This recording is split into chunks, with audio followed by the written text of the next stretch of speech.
Salut à tous, aujourd'hui l'épisode numéro 231 de l'After Zap Image. Vous pouvez suivre l'actualité du foot sur OneFootball, les liens sont dans la description.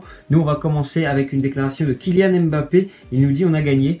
On l'a fêté, mais le foot continue, ma carrière commence, j'ai des objectifs très élevés, que ce soit avec Paris ou avec l'équipe de France et au niveau individuel. On n'a pas le temps de rester aglandé, il nous l'a montré samedi lors du match entre l'En Avant de Guingamp et le Paris Saint-Germain. Il n'a pas joué longtemps Kylian Mbappé, mais pourtant il a été décisif sur le peu de temps de jeu qu'il a eu. Il a marqué un doublé, il a fait vraiment de très bonnes choses, des accélérations encore une fois fulgurantes, donc on voit que même après, on va dire, avoir passé de très bonnes vacances, bien sûr, après ce titre de champion du monde, ça fait pas longtemps qu'il a repris l'entraînement du côté de Paris. On l'a vu vraiment déjà très en jambes pour ce premier match avec le Paris Saint-Germain. Ensuite, on voit une déclaration de Uli Hoeneß, dirigeant du Bayern Munich, qui nous dit Jérôme Boateng a dit à Karl-Heinz Rummenigge qu'il voulait partir. C'est du 50-50. Si le PSG paie en conséquence, il peut y aller, mais nous serons heureux s'il reste. C'est la même chose qui s'applique pour Sébastien Rudy, donc voilà, on n'en sait toujours pas plus. Si le Paris Saint-Germain est prêt à mettre beaucoup d'argent pour satisfaire les exigences du Bayern, eh bien, ils pourront recruter Jérôme Boateng. Sinon, il restera à Munich, parce que à Munich, on est toujours plutôt, on va dire, satisfait de l'avoir pour le moment. Mais s'il y a une grosse offre, on le laissera partir. Ensuite, du côté du Paris Saint-Germain, Julian Draxler qui serait sur le point de quitter les Parisiens. Il l'avait un petit peu annoncé la semaine dernière. Il y a deux équipes qui sont intéressées par son profil, le Borussia Dortmund et le RB Leipzig. Après voilà, il connaît très bien le championnat allemand. Je pense que ça lui ferait beaucoup de bien de revenir dans un championnat, voilà, comme j'ai dit, qu'il connaît très bien, où il a évolué de nombreuses années, notamment avec Schalke, deux équipes qui jouent bien au ballon, en plus Dortmund et Leipzig. À Paris, ça a été compliqué, franchement, depuis qu'il est arrivé, ça a été plutôt en dents de scie, on va dire, pour Draxler, fait de haut et de bas. Donc voilà, s'il peut retrouver vraiment beaucoup de confiance en Allemagne, ça sera tant mieux pour lui. Ensuite, déclaration de Rudy Garcia, c'était avant le match entre le Nîmes Olympique et Marseille hier. Il nous dit grâce à la VAR, on se retrouve avec un penalty sifflé contre Toulouse. On aura un football beaucoup plus juste, parce que ce n'est pas facile d'arbitrer et que maintenant on aura enfin l'aide que les arbitres méritent. Alors hier, je sais pas si vous avez vu le match entre Nîmes et Marseille, mais voilà, vous allez pouvoir voir cette petite image. Dans la surface, il y a un coup franc assez lointain. Je crois que c'est Dimitri Payet qui met le ballon dans la surface. Et vous voyez cette image, le maillot de Valère Germain qui est vraiment, voilà, il est vraiment tiré, le maillot de Germain, donc il va s'effondrer dans la surface. Normalement, ça c'est penalty. Je sais pas ce qu'ils faisaient, voilà, les trois arbitres qui étaient dans le quart vidéo de l'utilisation de la VAR. Comment tu ne peux pas siffler penalty là? C'est pour ça que moi, la VAR, je suis tout à fait d'accord avec la vidéo, mais après voilà, je pense qu'il faut que les hommes qui sont dans le quart vidéo, et pas que, même l'arbitre sur le terrain, il faut qu'il y ait un moment que le règlement soit le même, mais partout, vraiment partout, parce que ça, une fois sur deux, c'est sifflé, et c'est pas normal, parce que ça, voilà, une faute comme ça, normalement, ça doit être sifflé. Donc après, je remets pas en cause l'excellent match des Nîmois qui méritent largement leur victoire, mais l'OM aurait dû bénéficier d'un penalty sur ce fait de jeu, et je comprends pas comment ceux qui étaient dans le quart régie là, de la vidéo, ils n'ont pas pu alerter l'arbitre après cette faute. Ensuite, on voit une déclaration de Dimitri Payet, il nous dit c'est la deuxième journée, donc au moins maintenant on est au courant que si on n'est pas présent dans l'engagement, on le paiera cash. Donc maintenant on est prévenu. Je pense que si vous avez vu le match entre Nîmes et Marseille, la victoire nîmoise elle est totalement méritée. Ils s'imposent 3-1 les Nîmois, parce que voilà, je l'avais pas dit, grâce à des buts de Tube, but de Bouanga, et aussi un but en toute fin de match de Renaud Ripard. Mais franchement, de ce qu'on a vu du Nîmes Olympique, vraiment de l'envie, beaucoup d'envie de la part des Nîmois qui ont marché sur l'Olympique de Marseille. Alors certes, du côté de Marseille, il y avait des joueurs qui étaient en reprise, surtout défensivement, ça a été un peu léger, même un peu lent des fois, mais dans l'envie, franchement, ils se sont fait marcher dessus, et c'est une victoire tout à fait logique pour les Crocos. Ensuite, on voit que Nemanja Radonjic arrivera à Marseille après les matchs de barrage de l'Étoile Rouge de Belgrade. Il est la propriété du club de l'AS Roma, mais il est actuellement donc avec l'Étoile Rouge. L'Étoile Rouge a encore 2 matchs pour potentiellement se qualifier pour la phase de groupe de Ligue des Champions. Donc il arrivera du côté de Marseille courant du fin août. Nemanja Radonjic, jeune ailier assez rapide et assez doué techniquement. Ensuite, on voit une déclaration de Yohan Cardinal, le gardien niçois. Il nous parle de Balotelli, il nous dit: on l'attend mardi à l'entraînement, j'espère qu'il va rester à Nice parce que c'est le joueur qui manque à cette équipe et il nous ferait énormément de bien. C'est vrai que déjà l'OGC Nice a perdu beaucoup de joueurs pendant cette période estivale du mercato. Ils ont fait un début de saison plutôt compliqué en Ligue 1 avec une défaite et un nul obtenu à l'arraché ce week-end du côté de Caen.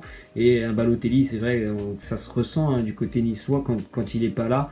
Après, c'est toujours l'éternelle question, est-ce que Marseille va pouvoir revenir à la charge et va trouver un accord avec son agent, avec lui aussi, donc c'est compliqué. Mais après, on imagine bien que du côté de Nice, on aimerait certainement pouvoir le conserver une année de plus. Ensuite, on voit Benoît Costil qui a encaissé 7 buts en dehors de la surface en 2018, soit plus d'un tiers des buts pris par le portier. Aucun gardien ne fait moins bien en Ligue 1. Encore une fois, hier avec les Girondins d'ailleurs qui ont fait un mauvais match, les Girondins. Deuxième défaite pour Bordeaux en Ligue 1 à Toulouse. Il a pris un but, je sais pas, de 25 mètres ou 30 mètres, je crois, le but de Leia Iseka. Il est beaucoup trop avancé, il me semble, Benoît Costil. Donc c'est assez incroyable de prendre autant de buts en dehors de la surface. Il faut peut-être travailler un petit peu, je sais pas, le placement. Il y a peut-être des choses à revoir pour Benoît Costil et les Girondins hier, qui ont fait vraiment un mauvais match. Par contre, le TFC s'est bien relevé après la fessée de la première journée à Marseille, 4-0. Ensuite, on part en Angleterre où Manchester United est retombé dans ses travers de l'année dernière. Les Mancuniens battus à Brighton, 3-2, avec une première mi-temps. C'était très très compliqué pour Manchester en première période, surtout défensivement. C'était vraiment très très léger ce qu'on a vu de la part des Mancuniens en première période défensivement, légèrement mieux en deuxième, mais c'est pas suffisant. Voilà, c'est pas suffisant et ça sera pas suffisant pour aller chercher quelque chose à la fin de saison si Manchester ne s'améliore pas, et même si je pense qu'il n'y a pas un recrutement, parce qu'on n'a pas vu quand même de grosses arrivées cet été du côté de Manchester, peut-être Fred, mais encore c'est pas exceptionnel non plus. Victoire encore une fois méritée pour cette équipe de Brighton, un peu le même match que Nîmes-Marseille, beaucoup plus d'envie chez les Seagulls de Brighton. Donc voilà, Manchester qui est déjà battu après la deuxième journée. D'ailleurs, on voit une déclaration de Paul Pogba, il nous dit: nous avons perdu, je ne pense pas que nous méritions de gagner, je parle pour moi en premier, mon attitude n'a pas été assez bonne, il faut continuer à bosser et continuer à pousser. En attendant, c'est une très bonne leçon pour nous. Voilà, il a été conscient lui aussi, Paul Pogba, qu'il n'a pas été à son meilleur niveau et toute son équipe a été assez décevante. Donc voilà, c'est quand même assez inquiétant pour Manchester United quand on voit que par exemple Manchester City est déjà plus qu'en forme actuellement. C'est plutôt inquiétant pour United et pour tous les supporters du United, parce que on se dit que ça va être encore une saison où City va certainement écraser le championnat. Ensuite, on voit qu'une jolie image en Angleterre entre Jacob et Josh Murphy, deux frères jumeaux qui s'affrontaient lors du match entre Cardiff et Newcastle samedi. C'est la deuxième fois dans l'histoire de la Première Ligue que des jumeaux jouent l'un contre l'autre. Ce match s'est terminé sur un 0-0 entre deux équipes qui vont certainement lutter pour le maintien. Ensuite, on part en Italie maintenant avec la première défaite lors de la première journée pour les joueurs de l'Inter. L'Inter s'incline pour son premier match du côté de Sassuolo sur un penalty de Domenico Berardi. Le Sassuolo qui devient la bête noire de l'Inter. Les 4 derniers matchs entre Sassuolo et l'Inter, c'est 4 victoires pour Sassuolo. L'Inter plutôt brouillon, il n'y avait pas tout le monde sur le terrain, il y avait une belle équipe, mais voilà, il n'y avait pas toutes les recrues qu'on pouvait espérer voir sur le terrain. Il y a eu de bonnes intentions, mais c'était quand même assez léger pour une reprise. C'est une équipe plutôt solide de Sassuolo. Ensuite, on voit que l'AC Milan a révélé qu'Ivan Strinic, le latéral gauche qu'ils viennent de recruter cet été, il va devoir mettre sa carrière entre parenthèses pour le moment, puisqu'il a un problème cardiaque. Un coup dur quand même parce qu'il l'avait recruté cet été. Bon, après voilà, on ne rigole pas avec ce genre de choses. Donc il va mettre sa carrière un petit peu de parenthèse pour le moment, et puis on espère qu'il pourra revenir très rapidement lorsque ces problèmes seront réglés. Ensuite, on voit une déclaration de Max Allegri, l'entraîneur de la Juve. Il nous parle de Ronaldo. Il nous dit: physiquement, Ronaldo était bien pour ses débuts, sachant qu'il ne s'est entraîné avec nous que depuis 7 jours. On peut voir que c'est un joueur différent. J'ai été frappé par la facilité avec laquelle il s'est intégré à l'équipe. Il était très heureux de la victoire. C'est vrai, on a vu un Ronaldo plutôt en jambes malgré le peu d'entraînement avec la Juventus. et Juventus qui encore une fois fait preuve vraiment d'un mental vraiment à toute épreuve.